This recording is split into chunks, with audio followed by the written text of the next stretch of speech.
Si vous êtes en vacances, vous avez peut-être choisi votre logement ou un restaurant en consultant leurs notes sur Internet.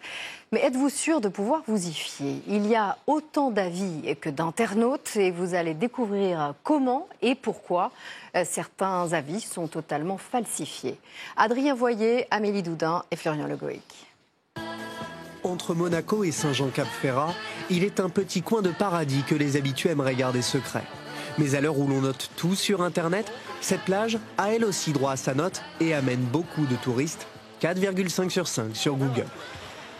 On peut voir que c'est quand même pas mal apprécié. 666 commentaires, dont celui de Patricia, qui note tous les endroits qu'elle visite. Nature exceptionnelle. Elle est bien, les enfants ils se baignent, il y a des restaurants, c'est pas très occupé, on n'est pas un par-dessus l'autre, on a trouvé une place quand même rapidement pour s'asseoir. Donc au moins c'est un beau set.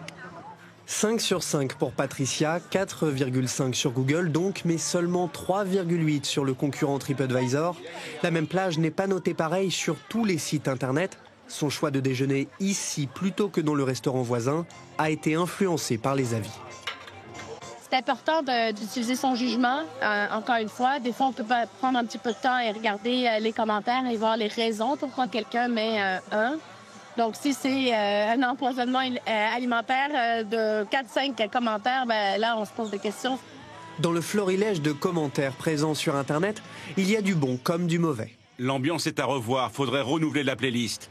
Un camping où on ne peut pas réserver de place de camping sur Internet, je n'ai jamais vu ça. Ce boulanger, lui, a choisi de répondre aux avis sur ses réseaux sociaux. Maintenant, oui, il y en a qui disent l'accueil est pas bon. Samedi 15 mars, j'ai acheté pour pratiquement 53 € et il m'a compté un sac plastique à 10 centimes boîte Afrique. C'est inadmissible, on ne peut pas laisser passer ça. Déjà, premièrement, vous savez qu'avec les sacs plastiques, on est confronté à une réglementation écologique. La démarche de Jérémy n'est pas anodine. Il existe bel et bien un business du faux commentaire. C'est la conclusion de l'enquête qu'a menée ce journaliste. Il s'est fait passer pour un restaurateur et a approché une agence basée à Madagascar. 15 € par avis, 105 € pour les 7.